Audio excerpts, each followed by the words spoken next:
আসসালামু আলাইকুম ওয়া রাহমাতুল্লাহি ওয়া বারাকাতুহু নাহমাদুহু ওয়া নুসাল্লি আলা রাসূলিল কারীম আম্মা বা'দ ফাআউযু বিল্লাহি মিনাশ শাইতানির রাজীম বিসমিল্লাহির রহমানির রহিম ইন্নাল্লাহা ওয়া মালাইকাতাহু ইউসাল্লুনা আলান নবী ইয়া আইয়ুহাল্লাযীনা আমানু সাল্লু আলাইহি ওয়া সাল্লিমু তাসলিমা আল্লাহুম্মা সাল্লি আলা মুহাম্মাদিন ওয়া আলা আলি মুহাম্মাদ কামা সাল্লাইতা আলা ইব্রাহিম ওয়া আলা আলি ইব্রাহিম ইন্নাকা হামিদুম মাজিদ আল্লাহুম্মা বারিক আলা মুহাম্মাদিন ওয়া আলা আলি মুহাম্মাদ কামা বারাকতা আলা ইব্রাহিম ওয়া আলা আলি ইব্রাহিম ইন্নাকা হামিদুম মাজিদ। প্রিয় দর্শক, কাছ এবং দূরদেশ এবং প্রবাস থেকে যেখান থেকে আমার ভিডিও বার্তাটি দেখতে পাবেন, আপনাদের সকলকে আমার পক্ষ থেকে আন্তরিক মুবারকবাদ জানাচ্ছি। আজকে আপনাদের সম্মুখে আমি হাজির হয়েছি। আমরা প্রত্যেক মানুষ মনের আশা আকাঙ্ক্ষা নিয়ে পৃথিবীতে বসবাস করি।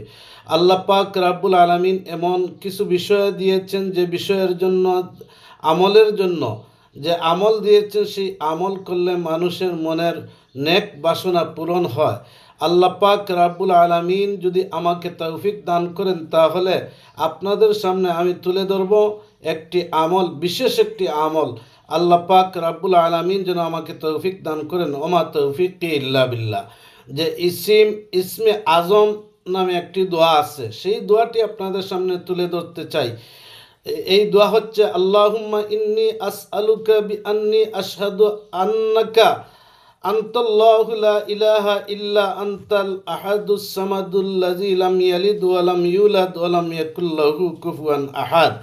এই ইসমে আজম যদি কোনো মানুষ পাঠ করে এবং আমল করে, তার মনের আশা আকাঙ্ক্ষা পূরণ হয়। তারই সাথে আরেকটি আমল আপনাদের সামনে তুলে ধরতে চাই, যে হাসবুনাল্লাহু ওয়া নি'মাল ওয়াকিল নি'মাল মাওলা ওয়া নি'মান নাসির।